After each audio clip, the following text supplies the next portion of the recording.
Okay, welcome to our Wednesday webinar on today, the 10th of February 2016, on formative assessment. Before we get started, I want to get a sense of our audience.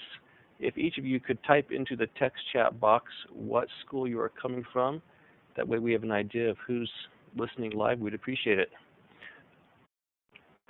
Awesome. We've got some of our regulars here from Beckley, Clark, and NVLA. We've got some more elementary schools with Forbes, Callan, Treem, Hal Smith, Simmons, Guy, Roundy, Carl, Hurd, McCaw. We also have some of our secondary people with Clark, NVLA, Gwynn, another one from Clark, Bonanza, Western, Desert Rose. Welcome, Vasantha. Las Vegas High School. One of our digital coaches joining us. We have Jackie from the Grants Department. Awesome. We have Chris from Spring Mountain. All righty. Welcome, Chris. Is this the Chris that Chris, we'll talk later. I think I might know you. We have Cheyenne, Del Sol, Cimarron, and Keller. Wonderful. All righty. Well, again, we're here for the formative assessment webinar, talking about how we can improve formative assessment in our classrooms. This next little bit of information is for the people who are viewing this as a playback. For the people who are viewing it live, if you look in the top right-hand corner of your screen, there's the red X that has the word exit next to it. Please use that to exit at the end of the session. That way you can get the credit you need. If you're watching the playback, you will see in the bottom right-hand corner something that says Log Attendance and Exit. You must click on that link after viewing the playback of the webinar in order to receive credit. If you just close the browser window or close the Saba meeting window, it may not record properly, which would not allow us to get a report and give you the credit. So make sure that you log your attendance, that you exit correctly to log your attendance. All right, I am Mark Oakton, one of the coordinators with Instructional Design and Professional Learning Division. I get to work with the K-12 digital learning coaches. I almost forgot my position there. Wow. We have a couple of our DLCs with us today, Heather Gonzalez, Deanna Miravite, and then we have a former digital learning coach who is a third grade teacher now at Newton Elementary School, Rebecca Lundberg, and we're glad that she was able to get her kids out the door at the end of the day and get online with us. We appreciate that. Today, like I said, we're looking at formative assessment and how when we're talking about formative assessment, considering how we can use formative assessment to determine, diagnostically to determine where our kids are, what learning they've gained, but also to use it to move them to the next step in order to plan our instruction and make those key instructional decisions that we make on an hour-by-hour and even minute-by-minute decision in the classroom. Okay. With that, I will turn it over to Heather, who's talking about Kahoots. Good afternoon. Welcome, everybody. Again, my name is Heather Gonzalez, and I am a digital learning coach. So I'm going to start by talking about Kahoot. Now, Kahoot is a fun game-like approach to formative assessment where students can compete against each other to answer content review questions. They can earn points by answering quickly, answering correctly. It also encourages students to participate with one another and give those high fives and create an environment that is welcome to learning. It is usually best played as a class where every student has some kind of mobile device. These include phones, iPads, iPods, or any sort of smart device with access to the internet. Teachers can sign up for Kahoot, an account with Kahoot for free. They go to getkahoot.com to sign up for a free account. You enter an email, username, password, And this will be the account that you will use to create new Kahoots or new quizzes or discussions. Now, there are already created quizzes in a bank within Kahoot that teachers can use.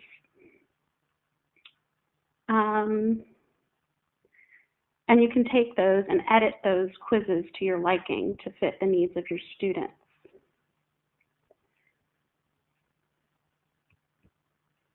Students, on the other hand, will go to, on some kind of mobile device, will go to kahoot.it to log in. And when they go to that website, they'll see a screen that says enter a game pin. Now, these game pins are specific to your quiz that you are planning to deliver to your students.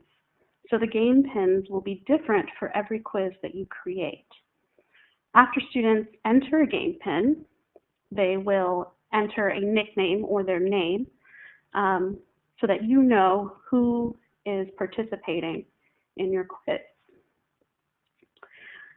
I always suggest that classes have an established guideline for students when typing in their name, making sure it's appropriate because the entire class will see these names projected. Another positive benefit of Kahoot is that teachers can monitor quickly which students' names are submitted, and they can click on a name that is inappropriate or not following guidelines, which will kick the student out temporarily and ask them to resubmit their name in where it is following the guidelines specific to Kahoot. So with Kahoot, you can create different types of formative assessments. You can create a quiz, you can create a survey, and you can also initiate a discussion in your class. For today's purposes, we're going to talk about the quiz portion of Kahoot. I'm going to share my screen and show you what it looks like when you do sign in.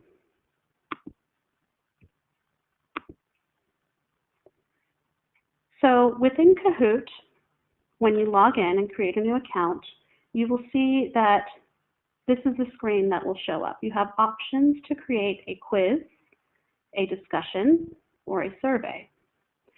And I'm going to go over just the top part of the screen to kind of get you oriented with some of the features of Kahoot. The purple button that says New K would be a new Kahoot. It will bring you to the screen in which you will select quiz or the type of formative assessment that you are looking for. The next screen is My Kahoots, or Kahoots that you've already, quizzes that you've already created. They are saved in a bank so that you can see all of the quizzes that you have created. The next option is a public Kahoot. These are Kahoots that have been created by other teachers on various different topics, and you can search by subject or topic that you are teaching, and you can save that Kahoot by selecting a Kahoot and saving that to your favorites to use or edit. So what I'm going to show you is how to create a new Kahoot. So if I were to select a quiz, you would start by giving it a name.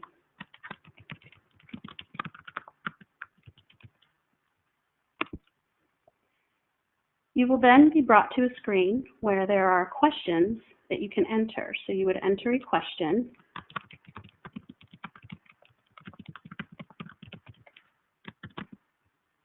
and you have the option of adding an image that maybe you would like them to refer to, or you can enter a URL link for a video that you want students to watch before answering the question. You then have the option to enter answers, and one of the nice things is that you can select more than one correct answer. and it will immediately grade students as they go through the game. At the bottom of your screen, you see you can delete a question, you can add a question, you can duplicate a question. So if your quiz is more than one question, you would add a question and it would continue to build upon your quiz.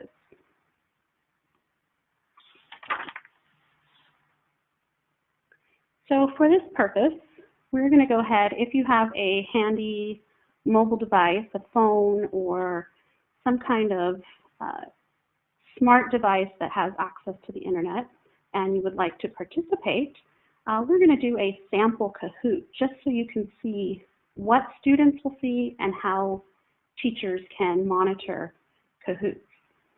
So what I'm going to ask you to do is to go to kahoot.it, and we are going to play a game.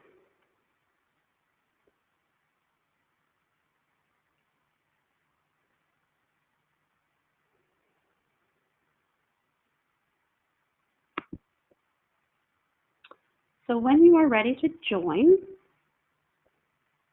go ahead and enter the game pin that you see at the top of your screen.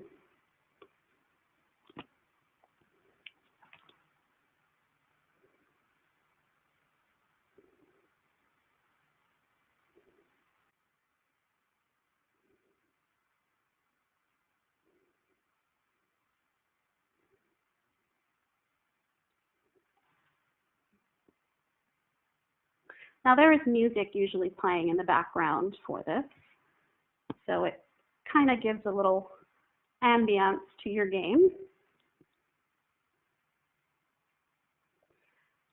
Now let me show you just quickly what it would look like if I found a student that did not enter their name correctly. What I would do is I would simply click on the student's name, and what it would do is it would kick out that student. And did you just eject me? Heather, did you just eject me? Wow. And students would have to re-enter their name. Rebecca, I believe I ejected you.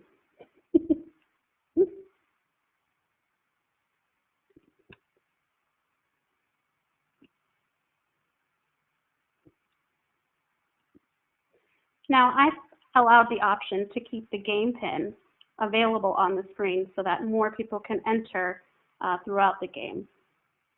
So for now, for time purposes, we're going to go ahead and get started. As a teacher, I will click Start. You'll notice on your device, all you have is a notification that says you are in. So let's go ahead and get started with this fun little game.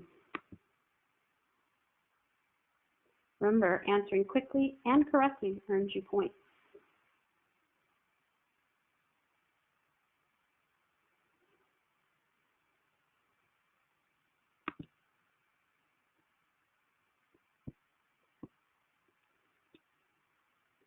And it is timed.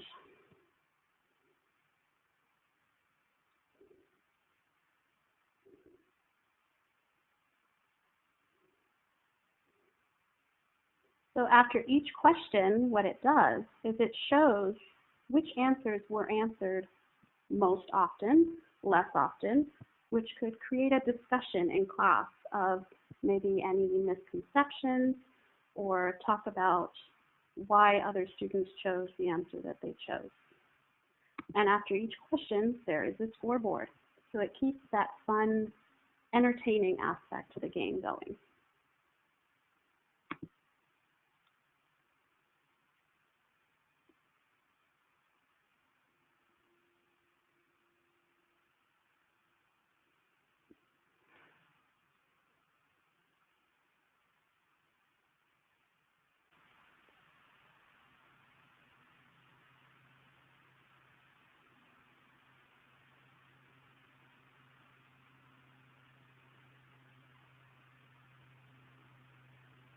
So you can join by getting an account, following some steps, and going to Kahoot.com.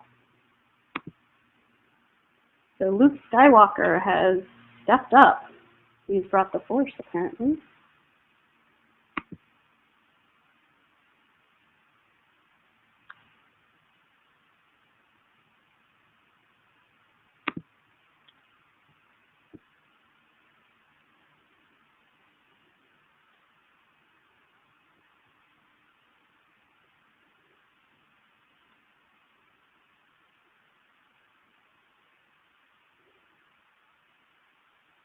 So, to create your first Kahoot, choose a type, get some inspiration, or find a good title.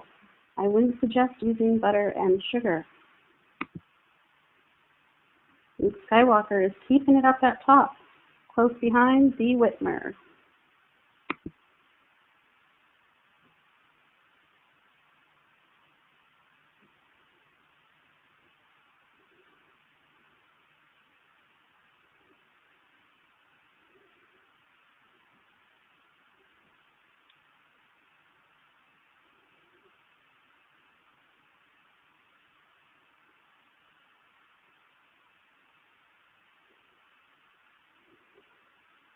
So if you'll notice, the quickness of responses has increased, so that fun game aspect is taking into play. You can imagine how your students will start to feel.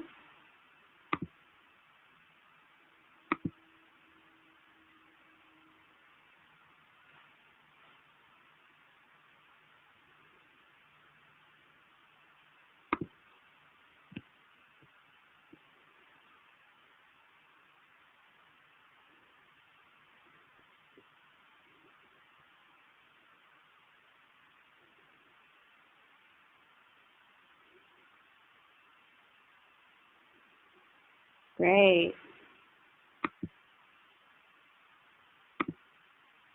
Okay, to share games.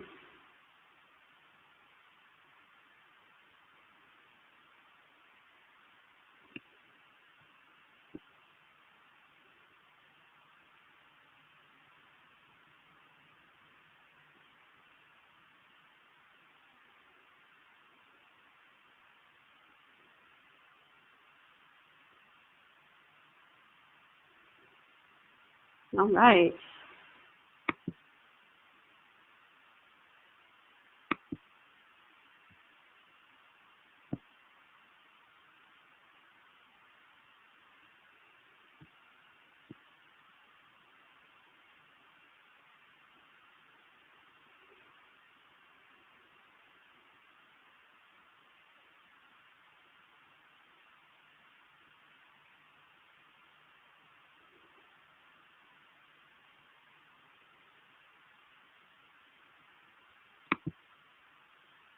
Okay, we have a new leader on our scoreboard. Woohoo!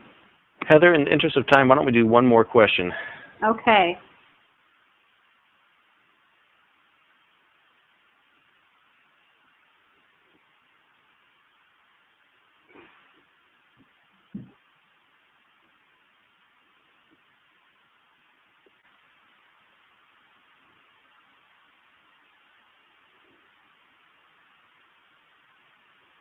All right, so I'm going to go ahead and end the quiz. And what it does is it shows you your top scores, how many were correct and incorrect. And you can also get your feedback and results, final results, and have them saved to a CSV file on here. So you can export and save your results, which is great for keeping track of your assessment. So that is formative assessment. I hope that you have found it exciting. Now we are going to go over to... Heather, yes. We have a couple of questions in the text chat box that I'm going to feed to you right now. Okay. Peter asks, can you use this on a PC as well as on a mobile device? The PC would be used normally for projection for the teacher side. Students would need I believe they could do it on a desktop if you had like a classroom full of computers, and they could do it on a desktop. So like in a computer lab, that would work as well as on a mobile device. Yes, because it is web-based. It can be anything with internet access can do it. And we had one more question here. Bob asked, where do we get the control pads? Again, because it is a web-based game, gaming system for formative assessment, you don't need any specific control pads. If you had iPads in your classroom, you could use those. If you have access to desktops, like Heather just said, if you are a bring your own device school and students are allowed to use their own cell phones, that would work. Anything that connects to the internet can connect to Kahoot. Exactly. Any other questions? Are free accounts, so use it at will. Thank you, Heather. All right. It looks like we are going now to Deanna for quizzes. All right. While Deanna checks her sound setup, we are going to skip over to Rebecca for Plickers.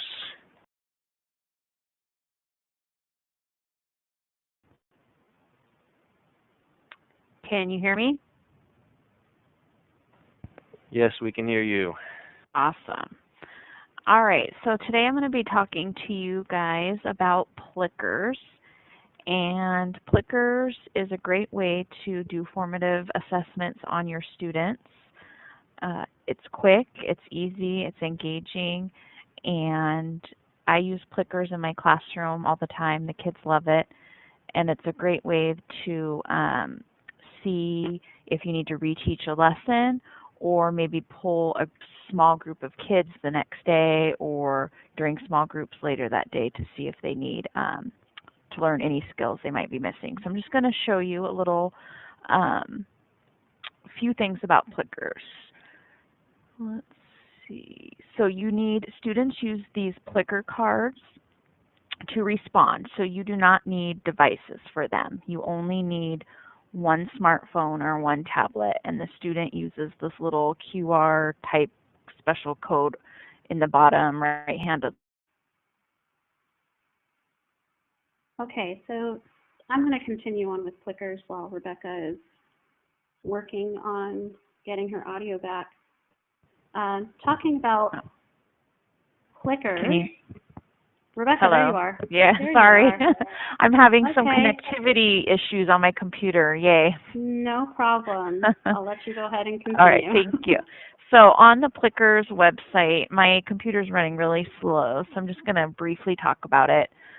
You go to plickers.com, and then you can create your account.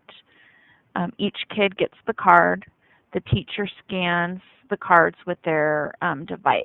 And plickers.com has a great help section with every question you can think of. So I'm going to try sharing my website one more time with you. Okay. Rebecca? Yes. Will you hold on just a second? I know that we had some connection issues across the district, it looks like. Did anyone else experience that? Give me a red X if you had some connection issues, but you're back on.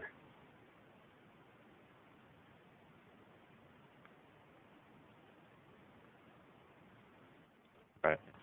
Okay, so we got to maybe back up just a little bit. Don't repeat everything, but back up for just a second, so that way people that had some connection issues can catch some of that material. Okay. Yeah, I'm getting another one. It just keeps saying check your internet.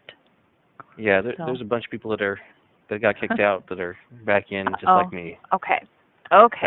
That's why there's 4 of us presenting. Just in case. Okay, so on my screen, I have my Plickers website, my Plickers account. So you go to the card section to print out your cards for the kids, and there's different sizes there. And each kid has a unique code. So all the codes for each kid are different. And you can see an example there. And each kid also has a number. So when you get to your class, you create your class, and then you create your students' names. So you could type in your name, select a year, select a subject, pick a color, and then you can start creating your students. And I just go in alphabetical order.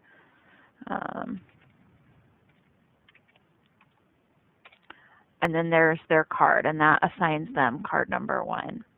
To create questions, you go here to your library, And as you can see, I have a bunch of folders here, so you can create little folders. You can create questions. You can create folders within folders. So if I were to click on my task card folder, you can see I have folders within folders. You just create a new question, and you type in your question, or you can add a picture. You type in your answers, and you can choose which one is correct, and you can choose more than one, and then save and create new. When you are ready to begin Plickers, you just make sure that right here where it says add to queue, you put your class that you want to take the Plickers assessment. So you just go down and you do that for each question. And then the last tab is the reports tab. After your kids take, after you scan your kids' cards, your Plicker cards, you see here 52% of my students got this particular question correct. 91% got that question. So this question here, I'm not going to spend too much time on. This one, I might have to do a whole class reteach because half the class did not do well, and we haven't learned fractions on a number line yet, so that's why. So that's something that we're going to be going over in the next few weeks. You can also get a score sheet, and you can choose your class and the dates that you want the score sheet for, and it kind of streamlines it a little into like an Excel for you, so you can see the students' names and their scores along here, and it shows you the answers they picked and the answers that they got wrong and their total percentage. And this is a brand new feature. Plickers is constantly updating their system, so that you want to check back all the time because there's new things to check out. That's just a brief little overview because I know we're short on time. If you need any help with Plickers, you can hit the Help tab here. There's all these little categories. There's tons of videos on YouTube, and you can always email me and I can send you some cool Plickers stuff that I found on Teachers Pay Teachers and Plicker Facebook pages and all that good stuff. I just love using it because it's engaging and it's a super quick way for me to see where my students are at and see what I need to do to teach them and make sure they're meeting the standards. So let me go ahead and exit. I'm not even on it. My app share wasn't even sharing, I don't think. All right.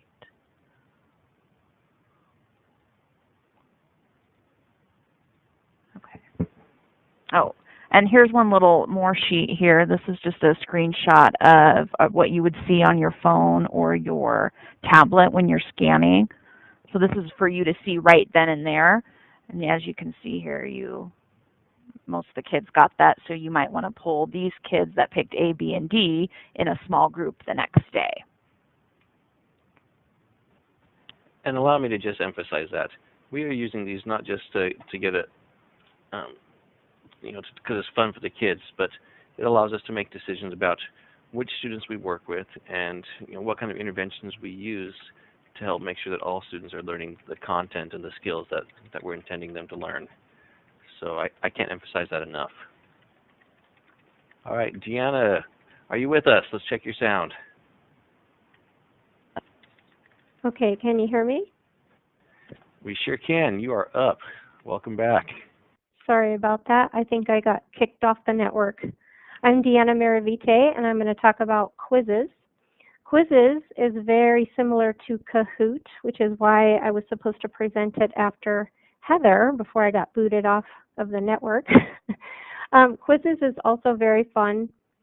It's a game format assessment, very similar to Kahoot, except that the people who designed quizzes were trying to capture a way to have a fun game type atmosphere with assessment, but to have a student-paced option for people who are using blended learning or flipped classrooms. So quickly I'll just show, let me do an app share here so you can see. how this works. And Mark or Heather, if you could tell me if this is working. Not yet. Okay. Try again.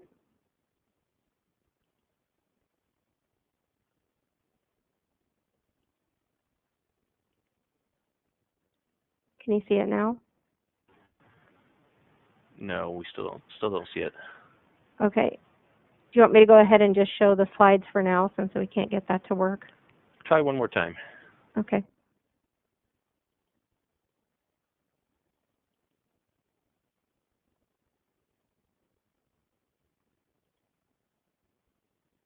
Okay, are you seeing anything? I'm not sure why it's not working for you today. I'm not sure either. Okay. Basically, the comparison between Kahoot and quizzes. In Heather's game that you saw with Kahoot, the teacher is controlling the game. So the host computer is used to display the question, and when you were playing her game, you noticed that your device had 4 clickable buttons. So the students will only see the answers in Kahoot, and then you all have to look up at what's being projected on the screen. In quizzes, it's a little different because the host computer does not need to display anything because everyone can take the test at the same time, or they could take it at home for homework. The host computer is basically monitoring results as the kids take their test in quizzes. It's the same game format, which I was going to show you in a minute, very similar to Kahoot with the seconds ticking down, and there's a leaderboard keeping track of everyone's responses and how quickly they respond. So it's still that fun game type of atmosphere. Quizzes also added internet memes. So I don't know if you're familiar with internet memes with the silly pictures of cats and dogs wearing glasses, reading books, and things like that. They use a meme after each question to kind of motivate the kids to go on to the next question. Also on the players' devices, they see the question and the answer. So when you create your quiz, you have the option of scrambling questions in different orders. You can even scramble the answer in different orders. So if you had the kids in the lab playing quizzes and they were all taking the quiz at the same time, they can't look at their neighbor's computer because their neighbor will be on a different question than they are on. But again, you can also assign this for homework. Let me try to app share this one more time. Mark, is it sharing the screen? No, it is not. Okay. I'll keep going. So basically in quizzes, you would create a quiz, very similar to Kahoot. They also have a public area where you can search for quizzes that are already made by other teachers, very similar to Kahoot. And once you find one that you like, you would just hit a duplicate button, and then what would happen is it would take it into the My Quizzes area, so it becomes your quiz. And you can alter the questions and all kinds of options. This would be the screen that you would see if you were creating a question or altering a question. So the questions would appear on the left. You would type in a question, you would type in the 4 answers, and then you would just mark which one is the correct answer. You can drop in an image, so you can see this one has an image in the background. The kids will see the question on their device and then the 4 possible answers. You can also, they have a new feature they just added last week called teleporting, which means as you're building a quiz from scratch, you can type in the topic, the subject area that you're trying to find a question for or think of a question. When you type it up here in the top window, it'll bring up other quizzes that have been made, and then you just hit a little red plus sign and it plops right into your quiz. So it's basically stealing questions from other quizzes. So everyone's sharing. Yeah, kind of like Quizlet, F. Garcia said. It is kind of like that. So then when the kids play, this is just a slide that was showing teleporting. So you can search for the quizzes or make your own. And then what's nice is when you finish the quiz, you have the choice to either play it live, so maybe a computer lab setting, or everyone has a device, an iPad in the classroom. You can play it live, but again, they can't look at their neighbor because the questions can be scrambled and everyone will be answering at their own pace. You can also assign it for homework, which is nice. You'll just set a date and a time that you want the quiz to be completed. And then after everyone completes the quiz, it it shuts down and goes into the assessment area where the teacher can check. These are the settings that you can choose. Jumbling questions or answers, showing answers. This is a new feature they just added, so you can actually turn that on or off if you want the students to see the correct answer right after they answer it. You can also do a quiz review, so for those students who are always really fast and finish early, you can turn that on and make them go through the entire quiz to review everything they did in that quiz. You can show the leaderboard, and of course there's a question timer. So of course the faster they answer, the more points they get. And then of course the music and showing those funny memes that we talked about earlier. You'll then share the screen, everyone puts in the code, and then they play, just like Kahoot. And then what's nice is when everyone finishes, the teacher will get basically all the students' names with their scores of how they did on the test. They have a new download to Excel button they've added, so now if you want to record the scores into the gradebook, you would just hit the download Excel, would download into Excel for you to add to your gradebook. So very much like Kahoot, but again, student-paced and kind of nice that you can assign this for homework as well. Sorry, the screen share isn't working. I'll try it again, Mark. So now I think we're going to move on to Zaption. Is that right? Go Formative. Why don't we go to Zaption, then we'll come back to Go Formative. Give Deanna a little breather. Thank you, Deanna. Sounds good. Real fast, Deanna, before you go away, there are a couple of questions. F. Garcia, Frank asks, is there a limit of how many students can participate? He talks about Socrative being limited. How many students can use? I think it's anyone with an internet-enabled device. They don't mention anything on the website about being a limit. Wonderful. Thank you, Deanna. Heather. Hello, I am back. And now we're going to talk about a couple of options. And what these options are for formative assessment is using video in the classroom. Using video in the classroom is a very powerful tool. However, we all know that simply watching a video doesn't necessarily lead to deeper learning. Teachers often ask the questions of, how do I know my students actually watched the video that I assigned them? So the options that I'm going to talk to you about are Zaption and Edpuzzle or Educanon. What these are is they help teachers and students get the most out of online video by turning passive viewing into a more active learning experience. It helps learners focus on what's important and get that meaningful feedback in real time. So students can watch videos that their teachers have assigned from YouTube or other video providers, or teachers could also upload their own videos. And then throughout the video, teachers can insert questions for students to answer and reflect on their understanding. Data is also provided after students submit their answers to questions, and it can be exported as a CSV file, Excel file. So for today's purposes, I'm going to be showing you Edpuzzle. I'm going to be sharing my screen. Let's hope this works for me. Can you see my screen? Yes, it's working for you. Perfect. I don't know what happened, Deanna. So when you sign up for Edpuzzle, you can sign up for a free account. One of the great options with Edpuzzle and with, I believe, also Zaption is when creating a new account, you can use your CCSD Google account that has been created for you. Everybody in the district has a Google account that is tied to Clark County. And you can sign up with that email and connect your video quizzes to Google Classroom for easy management in assigning these videos to watch.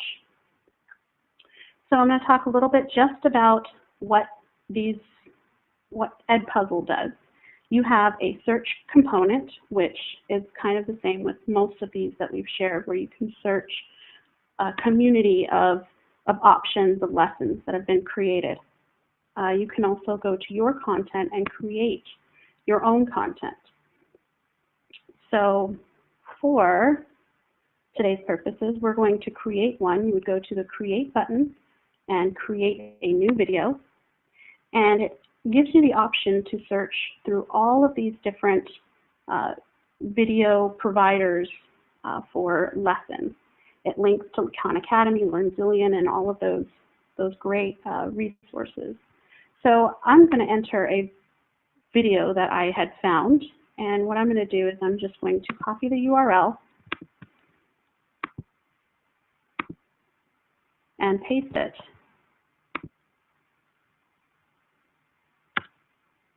And my results will show up as a video inserted. And so the first thing I can do is I can crop the video. Maybe I don't want the entire video in this presentation. I want just a piece of it.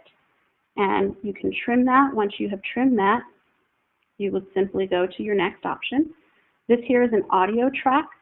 The audio track option allows teachers to record over the audio that is already on the video. So for example, if you're teaching a lesson in a different language, or maybe you want to give the lesson in your way and not use the audio from the video, you can create an audio track. But with the audio track, you will have to record over the entire video to be able to save it. There is also another option of audio notes.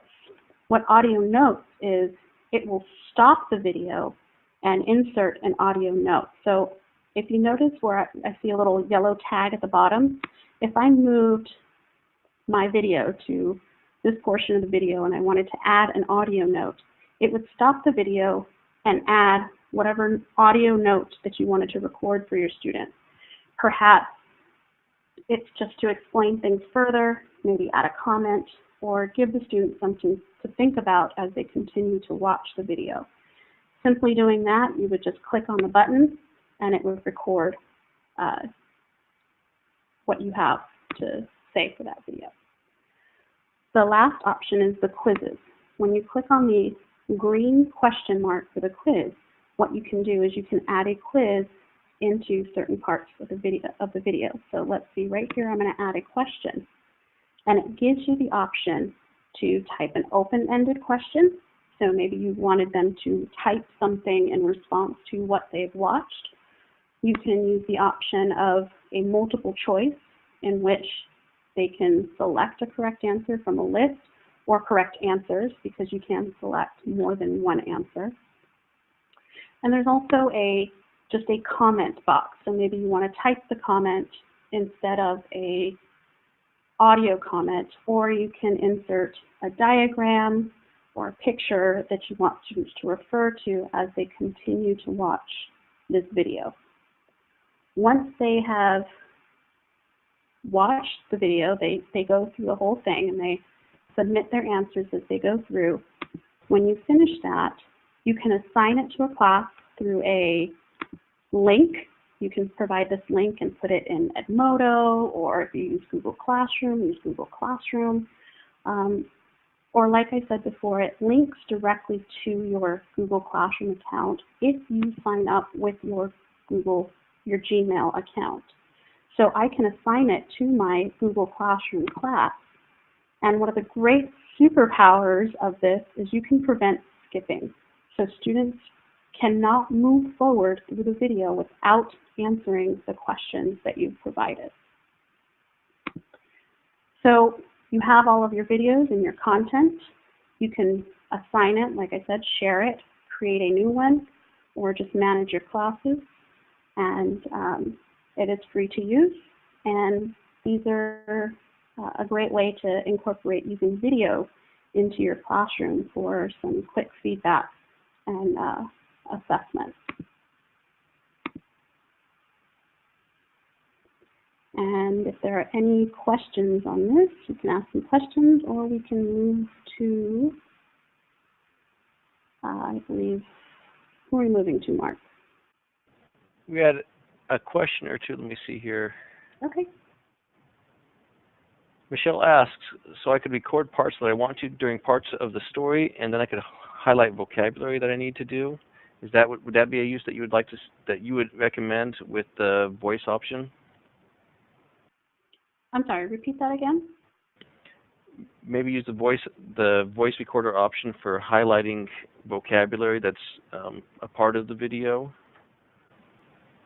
Absolutely.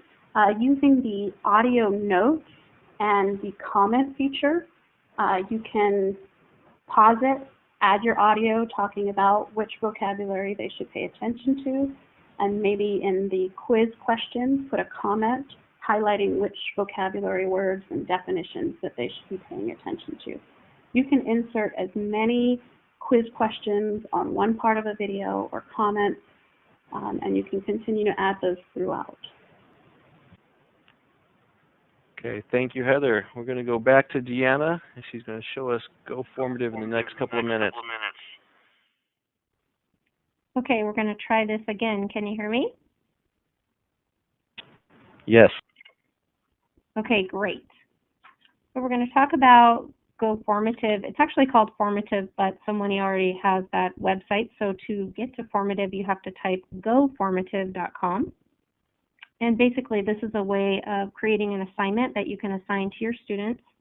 And you can receive live results, which is nice, kind of like Socrative in that way. And you can give your students feedback right there while they're working on the assignment. It has other options too. I know we're short on time today. I don't know if we're going to be able to explore every single option on Formative, but there are a lot of options that you can use with this. Another nice feature about Go Formative is that you can use a quick code, which means basically the students would just go to goformative.com, and I'll show that in a minute with the app share, and then they can just put in a code and answer your question without ever logging into the website. So that's a nice option for just a quick, gauge of the room to see if the students are with you or not, and whether you need to review that material again the next day. So Mark, I'm going to try this app share again. Woohoo, it's working. Yay, okay. Now, Go Formative looks like this actually when you get to the website. If you've never visited this website, if you scroll down towards the bottom, it'll show that you can sign up for a free account, teachers and students. Like I said, that one option for gauging the room is nice, but it's a lot better if you have some data to drive your instruction and have the students actually sign up for a free account. And I'm also going to show you in a minute that you can share assignments to your Google Classroom. So anyone out there using Google Classroom, you can also assign assignments there. However, the data is still in Formative, which means you still want the students to sign up. And I'll show you that in a second. So when you go into Formative, it's kind of plain and simple, actually. You can see quizzes that I've already made, but when you log in for the first time, you actually just see 4 samples from Formative. You can use their samples if you want, or you can create a new assignment, which I'll show you in a second. But they have some quick exit tickets, quick show your work with a math example. I really like that feature in Formative because it gives the kids a whiteboard to actually draw or explain, how they're figuring out an answer. It's really good for math class. So I'm going to take you through just creating a new assignment so you can get kind of the idea of how Formative works. So on the main page, this takes you to the dashboard, and so does the new button that says dashboard. They finally added a dashboard button so that you could navigate back to the main screen. So this is a new feature they just added if you haven't been in Formative for a while. If you go to New Assignment, there's different content options that you can add. One of the options is to add a question. You can also add content. And you can also upload and transform a document, maybe a PDF or a Microsoft Word document. If you say add a question, you're just choosing whether you want the question to be multiple choice, show your work, short answer, or true and false. What's nice about true, false, and multiple choice is the computer will grade the answers for you, so that does save you time. In show your work, the kids actually get a whiteboard that they have to draw and explain their answer, which is really nice. Go back. And you can also add content to your assessment. If you wanted to add an image, maybe you needed to reference something from class or from the discussion before you asked them the question, you would just click on image here and upload an image into the document. You can also add a text block. That means you might want to give them directions or add a hyperlink to an outside tool, maybe something from Khan Academy that you wanted them to see or use. You can do that. If you do a whiteboard, this is not a whiteboard where your students are showing anything. This is actually a whiteboard for you as a teacher to add a drawing that maybe you couldn't find one online. And then what's really nice is you can add a YouTube video. And the YouTube video will be embedded in your document. It does not go to an outside a window. It stays on formative.com, so that's nice as well.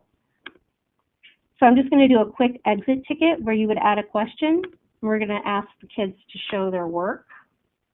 And to save time, have a quick question here. Just copy and paste this. The website has this question in a movie file, so I'm just going to paste it in so I can show you what it looks like if a whole class was answering this question.